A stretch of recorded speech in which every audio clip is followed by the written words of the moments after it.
আলহামদুলিল্লাহ রব্বিল আলামিন ওয়াসসালাতু ওয়াসসালামু আলা সাইয়্যিদিল আমবিয়ায়ে মুহাম্মদ ইবনে আবদুল্লাহ আল আমিন আস-সাদিক ওয়া আলা আলিহি ওয়া আসহাবিহি আজমাইন আম্মা বা'দ ক্বালা আল্লাহু তাআলা ফিল কুরআনিল মাজিদ ওয়া ফি ফুরকানিহিল হামিদ আউযু বিল্লাহি মিনাশ শাইতানির রাজীম বিসমিল্লাহির রহমানির রহিম ওয়ালিল্লাহি আলান নাসি হিজ্জুল বাইতি মান ইসতাতা'a ইলাইহি সাবিলা ওয়া মান কাফারা ফাইন্নাল্লাহা গানিয়্যুন আনিল আলামিন সাদাকাল্লাহুল আযীম ওয়া সাদাকা রাসূলুহুন নবিয়্যুল কারীম ওয়া নাহনু আলা যালিকা মিনাশ শাহিদিন ওয়াশ শাকিরিন ওয়ালহামদুলিল্লাহি রাব্বিল আলামিন।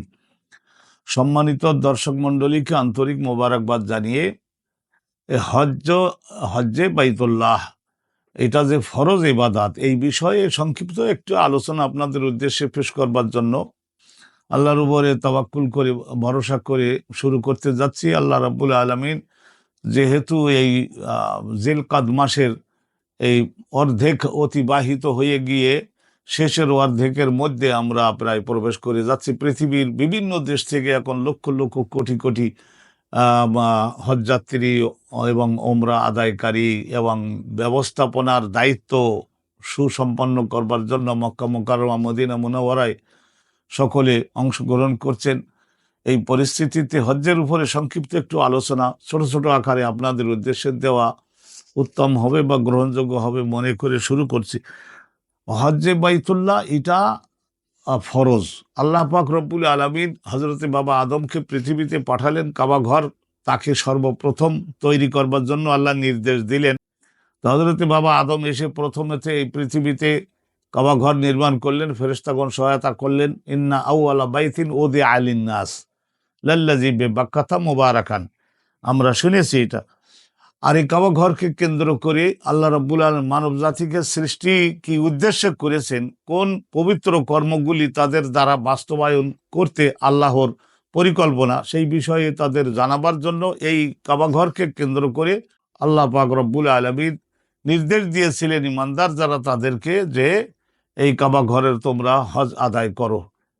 তো এটা আদম আলাইহিস সালামের যুগ থেকেই এই হজটা কিন্তু ইমানদারদের উপরে ফরজ, যারা তৌফিকবান শুধু তাদের উপরেই তো ফরজ। তো হজটা যে ইমানদারদের উপরে ফরজ এবং হজ যদি কেউ আদায় করেন তাহলে তার আত্মিক এবং তার চিন্তাগত কি উন্নতি অগ্রগতি হবে।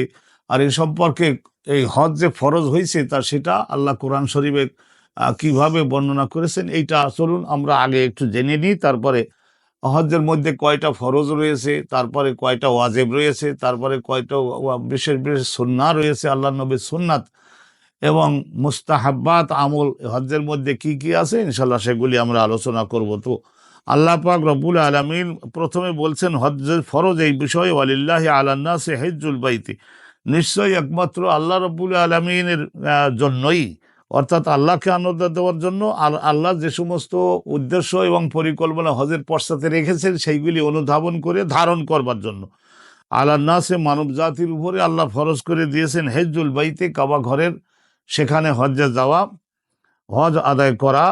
আল্লাহ রাব্বুল আলামিন পরবর্তীতে আরও একটু বুঝিয়ে বলেছেন মান ইসতাতাআ ইলাইহি সাবিলা, যারা সক্ষমতা রাখে সেই আল্লাহর ঘর পর্যন্ত পৌঁছানোর জন্য দৈহিক সক্ষমতা, সুস্থতা এবং আর্থিক সক্ষমতা, আর্থিক বল ক্ষমতা এবং যাতায়াতের অন্য খাওয়া থাকা সমস্ত খরচপাতি সরকার যেটা নির্ধারণ করে এবং এজেন্সিগণ পরামর্শ করে যেটা নির্ধারণ করে, সৌদি ধর্ম মন্ত্রণালয় যেটা নির্ধারণ করে দেন সেইটা বহন করবার মতন সক্ষমতা যাদের থাকবে তাদের উপরেই আল্লাহ রাব্বুল আলামিন এই হজ্জে যাওয়া এবং কাবা ঘরের সেখানে আল্লাহ আর পক্ষ থেকে যে সমস্ত ঘটনাসমূহ ঘটেছিল, যে নির্দেশসমূহ এসেছিল সেইগুলি অবগত হওয়া এবং সেইগুলি গভীরভাবে আরও গভীরভাবে ধারণ করা। কাবা ঘর আল্লাহর প্রতিনিধিত্ব করছে। আল্লাহ পাক রব্বুল আলামিন এর এই কাবা ঘরটাকে 7 বার তওয়াফ করা, সাফা মারওয়া শাআইরুল্লাহ, আল্লাহ রাব্বুল আলামিনের বিষয়গুলি ইমানদারের হৃদয়ে জাগ্রত করার প্রতিষ্ঠানগুলির মধ্যে অন্যতম সাফা আর মারওয়া, এই দুইটি পাহাড়, সেখানে 7 বার তওয়াফ করা এবং গভীরভাবে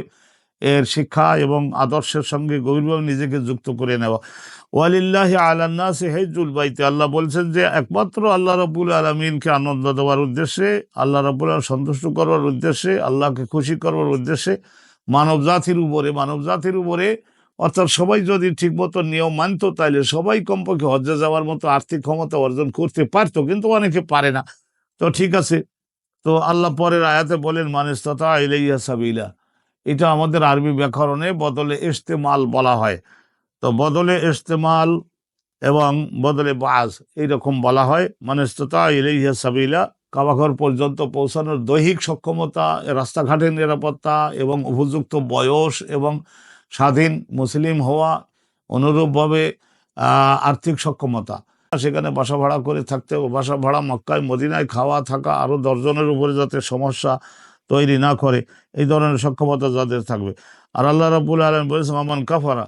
দেখেন কত বড় কঠিন শব্দ। আল্লাহ হজকে ফরজ করেছেন, নামাজ এটাও যেরকম ফরজ, জাকাত ফরজ, রোজা ফরজ, অনুরূপভাবে হজ্জে বাইতুল্লাহ যাওয়া ফরজ।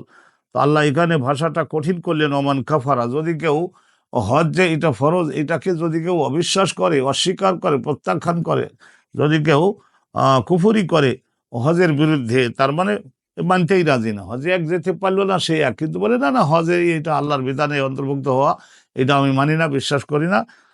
আল্লাহ ইজ এভরি হোয়ার, আল্লাহ সব জায়গায় আছেন। তো অতএব আমি এখানে থেকে আমি যদি ইবাদত করি এটা হলেও আল্লাহকে আনন্দ দিতে পারি, হজ আমি মানি না, অবিশ্বাস করি।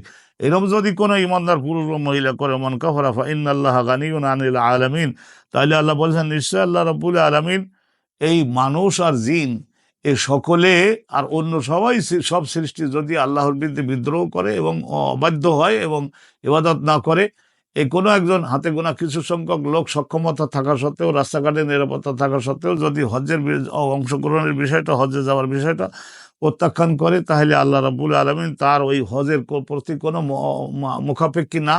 গানিয়ুন বলতে আল্লাহর কোনো প্রয়োজন নাই।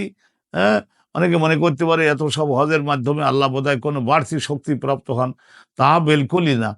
আসলে উদ্দেশ্য হলো যে ওই কাবাঘর এবং কাবাঘরকে কেন্দ্র করে আল্লাহর যে শিক্ষাগুলি অবতীর্ণ হয়েছিল সেই বিষয়গুলি অবগত হয়ে সেই তাওহীদ এবং সেই সেই যে ইসলামের শুকরিয়ার বিধান, এই যে সেই যে ন্যায়ের বিধান, এইগুলি যে অবতীর্ণ হয়েছিল ওই কাবাকে কেন্দ্র করে, সেইগুলি মানুষেরা ভালো করে শিখবে, গভীরভাবে অনুধাবন করবে, তাহাজ্জুদে যোগদান করবে এবং এইভাবে সবগুলোর ফিলোসফি, দর্শনগুলি ভালোভাবে অবগত হবে, হয়ে তারপর সেগুলি ধারণ করে দেশে আনবে।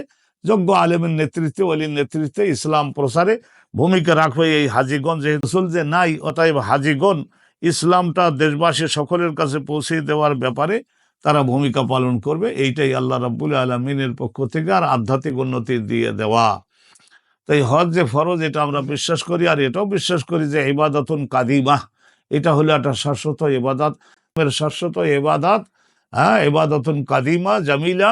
আর এই যে হজ্জে আমাদেরকে যেতে হবে, এবছর যাদের আল্লাহ তৌফিক দিয়েছেন 80 থেকে 85 হাজার বা 90 হাজারের কাছাকাছি আমাদের বাংলাদেশি ভাইয়েরা যারা বাংলাদেশে আমরা থাকি, ধর্ম মন্ত্রণালয়ের তত্ত্বাবধানে হজ এজেন্সিগুলির মাধ্যমে এবছর আমরা হজে গেলাম। আলহামদুলিল্লাহ, আল্লাহ রাব্বুল আলামিন আমাদেরকে কবুল করুন। আর এই হজে আমাদের মধ্য থেকে ব্যয়বহুল এই হজ যারা করতে গেলেন তাদের বিরাট বড় ফজিলাত আল্লাহ রাব্বুল আলামিন দান করলেন, কিন্তু বিরাট বড় ফজিলাত। আল্লাহর নবী থেকে হযরতে সাইয়্যিদুনা আবু হুরায়রা থেকে এই হাদিসখানা সহিহ বুখারী কিতাবুল হজ্জের মধ্যে বর্ণিত আছে। রাসূলুল্লাহকে একবার একজন সাহাবী দাঁড়িয়ে জিজ্ঞাসা করেন, একজন তো দাঁড়িয়ে জিজ্ঞাসা করতেন, বাকিরা সবাই শুনে নিতেন।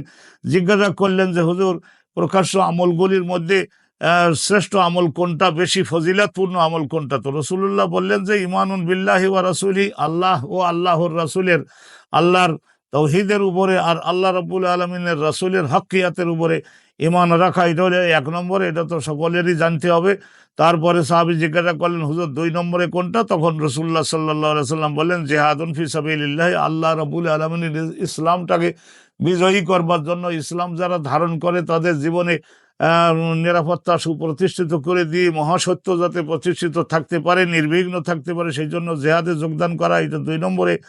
তখন সাহাবী আবার জিজ্ঞাসা করলেন ইয়া রাসূল আল্লাহ সাল্লাল্লাহু আলাইহি ওয়াসাল্লাম, যে এর পরে কোনটা? তো তখন হযরতে নবী পাক সাল্লাল্লাহু আলাইহি ওয়াসাল্লাম বললেন যে হজ্জুল মাবরুর, এই এমন হজ যে হজটাকে ইসলামে মাবরুর ধরা যায়। ফেরেশতাগণ, আল্লাহ স্বয়ং নিজে মাবরুর ধরেন, অর্থাৎ একেবারে প্রত্যেকটা আমল তার মধ্যে সঠিকভাবে হতে হবে, আবার তার মধ্যে ইখলাস সেই পরিমাণে থাকতে হবে, আর লাব্বাইক বেশি বেশি পড়তে হবে, আর ইসলামের খেদমতের নিয়ত থাকতে হবে। হজ্জে মাবরুর যারা করবেন আল্লাহ রাব্বুল আলামিন তাদেরকে কি পুরস্কার দান করেন। এখানে হযরত আবু হুরায়রা থেকে বর্ণিত, এই হাদিসে বর্ণিত আছে যে রাজআ কা ইয়াউমিন ওয়ালাদাতহু উম্মু, মায়ের পেট থেকে ভূমিষ্ঠ হওয়ার দিনে যেমন নিষ্পাপ ছিল, অনুরূপভাবে এই লোককে নিষ্পাপ বানাইয়ে আল্লাহর কাছে যে সমস্ত গুনাহ ছিল সেগুলি ক্ষমা মার্জনা করে দিয়ে আল্লাহ বলেন বাড়ি ফিরে যাও। লোকজনের যদি পাওনা দেনা থাকে তাইলে দেওয়ার শোধ করবার ক্ষমতা যদি থাকে তাইলে আমি তোমাকে আর্থিক ক্ষমতা বাড়িয়ে দিচ্ছি, সেগুলি পরিশোধ করে ইসলামের পক্ষে কাজ করো। আলহামদুলিল্লাহ, ভূমিষ্ঠ হওয়ার দিনের মতো নিষ্পাপ বানিয়ে তোমাকে আমি বাড়িতে যাওয়ার সুব্যবস্থা করে দিলাম। আল্লাহ তাআলা আমাদের সকলকে, যারা এবছর হজে গেছেন আর যারা হজ ফরজ হয়েছে কিন্তু ভবিষ্যতে এইবার পর্যন্ত যেতে পারিনি বিশেষ কারণে, আল্লাহ ক্ষমা করুন, সামনে যাওয়ার সৌভাগ্য নসিব করুন।